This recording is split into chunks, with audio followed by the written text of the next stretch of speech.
Bonjour chers élèves, dans cette vidéo on va commencer le premier chapitre de l'unité de la physique nucléaire. Il s'agit de la décroissance radioactive.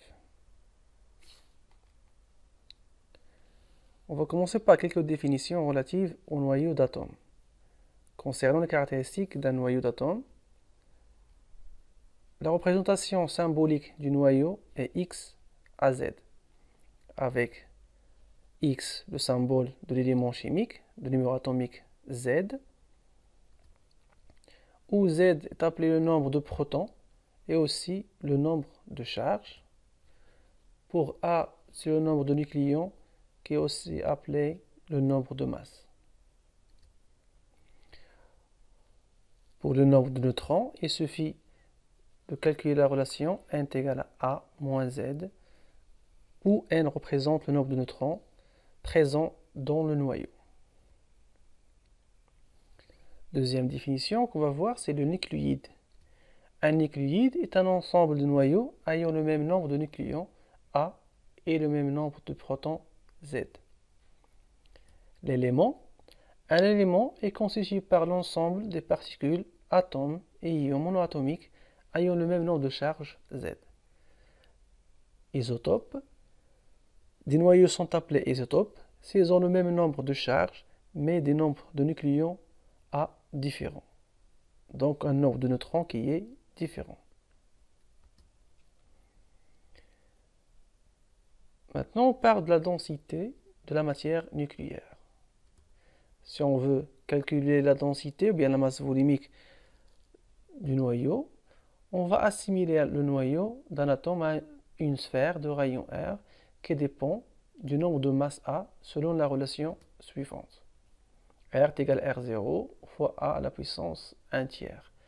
Avec A, c'est le nombre de nucléons, R0 qui est égal à 1,2 à la puissance moins 15 mètres, qui représente le rayon de l'atome de noyau d'hydrogène. La valeur approximative de la masse volumique de la matière nucléaire est ρ est égal à ma. Ma, c'est la masse approchée du noyau, sur 4 tiers pi r cube, qui est le volume d'une sphère. On va remplacer le rayon R par la relation précédente. Ça nous laisse l'équation 3 fois la masse d'un nucléon fois 4 pi r0 cube, qui est égal à 1,7 et sa puissance 27 kg par mètre cube. Ça veut dire que la densité ou bien la masse volumique de la matière nucléaire ou bien du noyau est très élevée. Donc la matière nucléaire a une densité très élevée.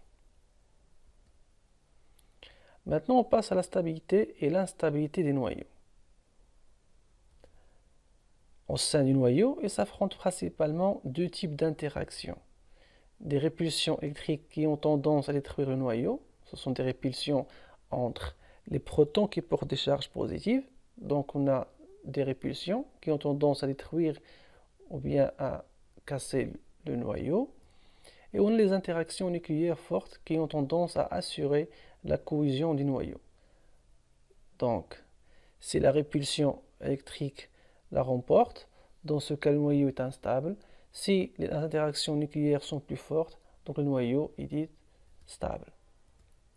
Donc sous l'action de différentes forces en présence, certains noyaux sont stables et ils ont une durée de vie considérée comme infinie à l'échelle géologique et d'autres sont instables. Ils se détruisent spontanément au bout d'une durée plus ou moins grande à la même échelle. Maintenant, on passe à la radioactivité, ou à l'activité nucléaire. Comme définition, un noyau radioactif est un noyau instable dont la désintégration, ou bien la destruction, est aléatoire et s'accompagne de l'apparition d'un nouveau noyau, l'émission d'une particule notée alpha, bêta- ou bêta+, l'émission d'un rayonnement électromagnétique noté gamma. Cette émission de rayonnement n'est pas systématique, mais extrêmement fréquent. Donc il accompagne les émissions alpha, bêta- et bêta+. La radioactivité est une réaction dite nucléaire, car elle concerne le noyau de l'atome par opposition aux réactions chimiques qui ne concerne que le cortège électronique sans modifier le noyau. Maintenant, les propriétés de la désintégration. La désintégration radioactive est, premièrement, aléatoire. Donc, il est impossible de prévoir l'instant où va se produire la désintégration d'un noyau radioactif.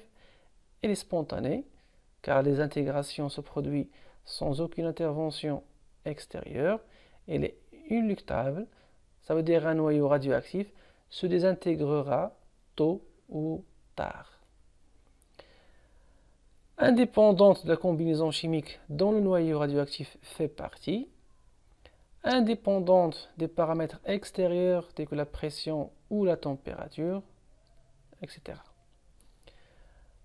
Maintenant, on passe à ce qu'on appelle la vallée de stabilité des noyaux. Vous voyez ici à droite le diagramme NZ, ou bien aussi appelé communément le diagramme Sigré, ou bien le diagramme de Sigré. Il représente le nombre de neutrons en fonction du nombre de protons, où Sigré a positionné tous les noyaux stables et instables. Les différentes couleurs et symbolisent les différents types de radiation qu'on peut avoir. Ceux qui sont colorés en rouge, ce sont les noyaux stables qui appartiennent à ce qu'on appelle la vallée de stabilité. Donc lorsqu'on range tous les noyaux connus dans un repère tel que celui-ci, comme on a dit le diagramme de Sigré, il apparaît 4 zones. Et une zone rouge dans laquelle apparaissent les noyaux stables, cette zone est appelée vallée de stabilité. On remarquera que pour Z inférieur à 20, les noyaux stables sont situés sur la première bissectrice ou dans son voisinage immédiat. Ce sont donc des noyaux pour lesquels n est égal à Z. Donc, jusqu'à 20 à peu près, on a la stabilité, c'est au voisinage de la première bissectrice du diagramme. Une zone jaune, dans laquelle se situent des noyaux donnant lieu à une radioactivité de type alpha. Ce sont des noyaux lourds avec N et Z qui sont très grandes. Une zone bleue dans laquelle se situent des noyaux donnant lieu à une radioactivité de type β-. Ce sont des noyaux qui présentent un excès de neutrons par rapport aux noyaux stables de même nombre de masse A.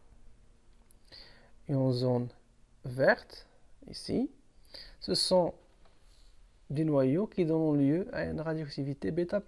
Ce sont des noyaux qui représentent un excès de protons par rapport aux noyaux stables de même nombre de masse A. Les lois de conservation. Donc les réactions de désintégration nucléaire obéissent à un certain nombre de lois. Cette année, par souci de simplification, nous n'en utiliserons que deux, dites lois de Soddy. Lors d'une désintégration radioactive alpha ou bêta, il y a conservation de nombre de charges Z et de nombre de nucléons A. Considérons la désintégration d'un noyau X, appelé noyau pair. Cette désintégration conduit à un noyau Y, appelé noyau fils, et à l'expulsion d'une particule P, cette particule soit alpha ou bien bêta. L'équation de la désintégration s'écrit alors X à Z, noyau pair, Y à' Z', noyau fils, et la particule expulsée P à seconde, Z seconde. Donc selon les lois de conservation de Soddy, on peut écrire la loi de conservation de nombre de nucléons qui va donner A est égal à A' plus A seconde. Et pour la loi de conservation de nombre de charges, on aura Z est égal à Z' plus Z seconde. Maintenant, on passe aux divers types de radioactivité. Vous avez la radioactivité alpha.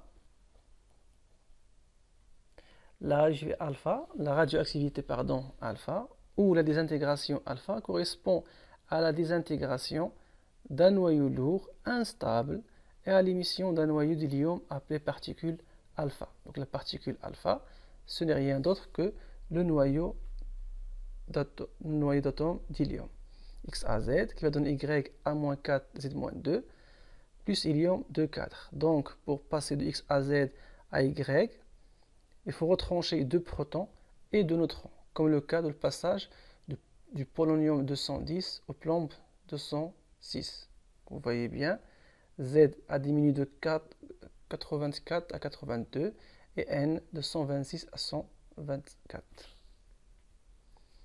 Ce mécanisme concerne les noyaux lourds qui ont A supérieur à 200, qui libèrent 2 protons et 2 neutrons. Deuxième radioactivité, c'est la radioactivité β-.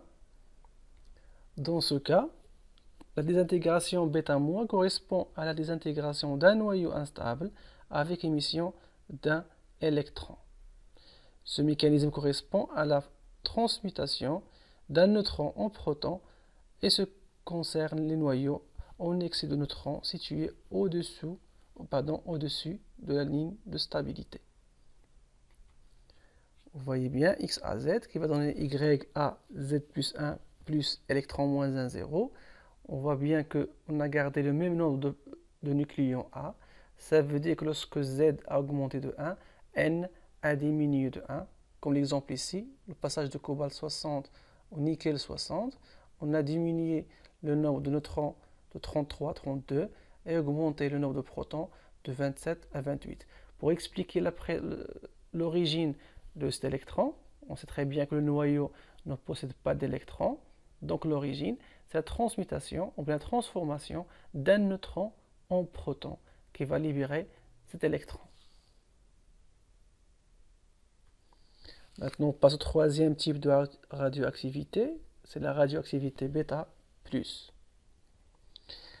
La radioactivité β+, ou désintégration β+, correspond à la désintégration d'un noyau instable avec émission d'un positron.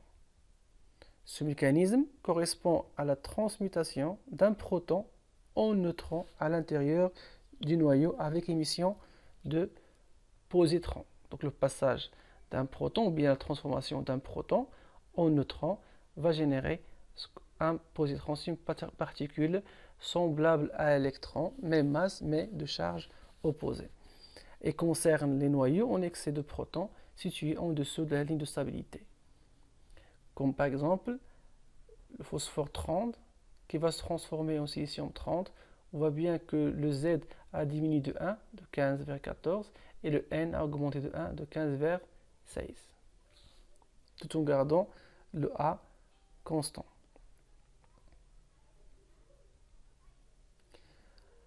À la suite d'une désintégration, alpha ou bêta, le noyau fils est en général obtenu dans un état excité, ça veut dire une énergie ou bien un excès d'énergie. Ce noyau dans cet état excité est généralement noté Y étoile. Le noyau fils ne reste pas dans cet état instable et évacue cette énergie excédentaire en émettant un rayonnement électromagnétique gamma, on dit qu'il se désexcite. Cette émission gamma apparaît donc comme un phénomène secondaire de la radioactivité et on écrira Y à Z avec étoile. Si on enlève l'étoile, ça va donner plus gamma. Donc gamma, elle accompagne les activités alpha et bêta lorsque le noyau fils est dans son état excité. Le rayon gamma, c'est un type de rayonnement électromagnétique avec une très grande énergie.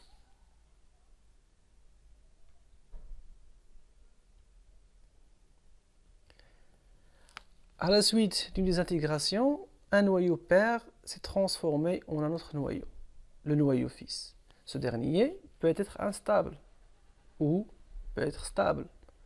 Donc s'il est radioactif, dans ce cas, il va se désintégrer à son tour. On a un nouveau noyau, et etc. jusqu'à avoir, ou bien jusqu'à l'obtention d'un noyau stable. Donc l'ensemble de ces noyaux est appelé famille radioactive du noyau de départ. Comme l'exemple ici, ça c'est la famille radioactive de neptunium.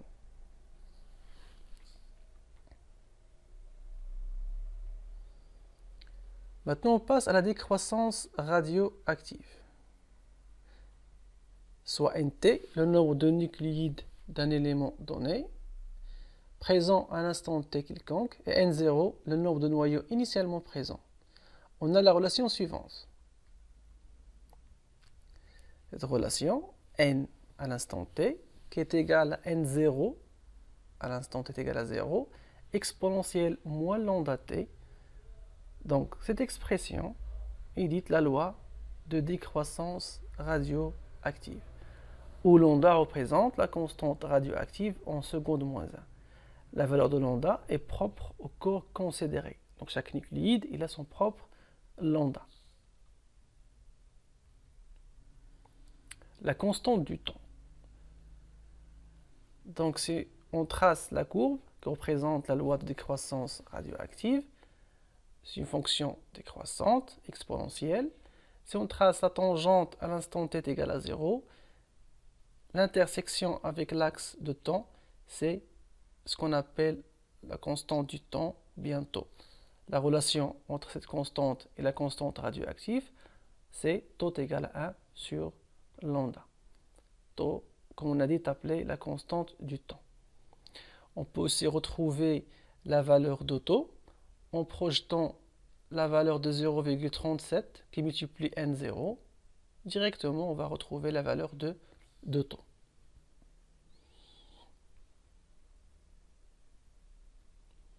Le temps de demi-vie. Le temps de demi-vie d'un noyau radioactif est la durée au bout de laquelle la moitié des noyaux radioactifs initialement présents dans l'échantillon se sont désintégrés. Donc graphiquement, on va prendre n0, la diviser par 2 et par simple projection, trouver la valeur de T1,5. Ou on peut démontrer cette relation à partir de la loi de la décroissance radioactive en remplaçant T par T1,5 et N par N0 sur 2. On va retrouver que T1,5 est égal à taux ln de 2 ou bien ln de 2 sur lambda.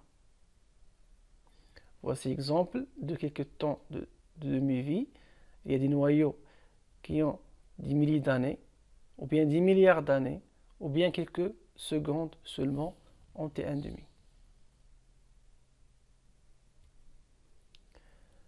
Maintenant, on passe à l'activité d'un échantillon. L'activité, c'est la grandeur mesurable de la radioactivité. Donc l'activité A d'une source radioactive est égale au nombre moyen de désintégrations par seconde dans l'échantillon. L'activité A à l'instant t d'un échantillon radioactif à un instant donné est définie par la relation moins dn sur dt. Le moins ici, c'est pour rendre la dérivée positive, parce que dn sur dt elle est négative, car la fonction n elle est décroissante, t égale à moins, donc elle est décroissante, donc la valeur elle est négative. Avec ce moins là, la valeur de a va être positive. On peut démontrer, si on remplace l'expression de n par n0 exponentielle moins lambda t, que a t est égal à lambda n, ou bien t égal à a0 exponentielle moins lambda t. Donc c'est une loi de décroissance radioactive utilisant l'activité de l'échantillon. Donc A est exprimé en becquerel, en hommage à Henri Becquerel, qui est le premier qui a découvert la radioactivité. Le symbole c'est Bq.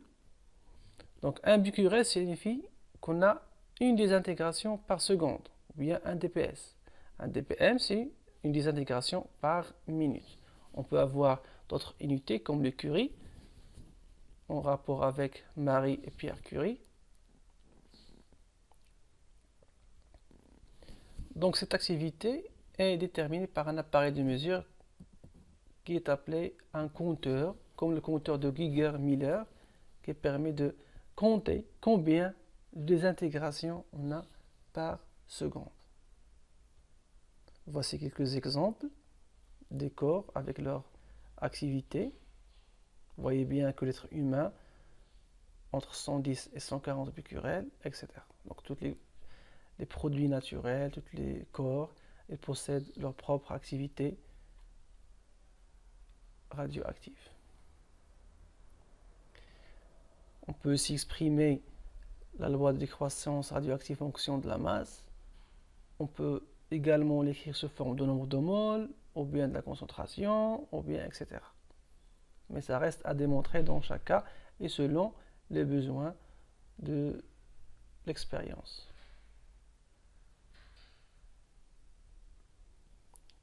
On passe maintenant à la datation. Donc, il est possible, de connaissant l'activité d'un échantillon, son activité initiale et le temps de demi-vie, de déterminer l'âge d'un matériau mort. Donc, on peut démontrer cette relation que T est égal à T1,5 sur Ln2, Ln A0 sur A. Pour le carbone 14, T1,5 est égal à 5570 ans. Pour dater les échantillons plus vieux, des roches par exemple, on utilise des noyaux de demi-vie plus longs, comme l'uranium 238. L'utilisation de cet isotope est de demi-vie de 4,5 à peu près milliards d'années, a permis d'estimer l'âge de la Terre à 4,55 milliards d'années. Maintenant, on passe à la dangerosité et demi-vie pour les effets biologiques. On admettra que plus l'activité d'une source est grande, plus elle est dangereuse. Or, d'après ce qui précède, A est égal à Ln de 2 fois N sur T1,5. Donc, plus T1,5 est faible, plus l'activité est grande, plus l'échantillon est dangereux. Elle apparaît donc une source radioactive et d'autant plus active, donc dangereuse, qu'il comporte un grand nombre de noyaux radioactifs et que sa demi-vie est courte. Donc, plus N est grand, T1,5 petit, plus l'activité est importante, plus l'effet est très important. Pour les effets biologiques, l'action sur les tissus vivants dépend de plusieurs paramètres. Par exemple, du nombre de particules reçues par seconde.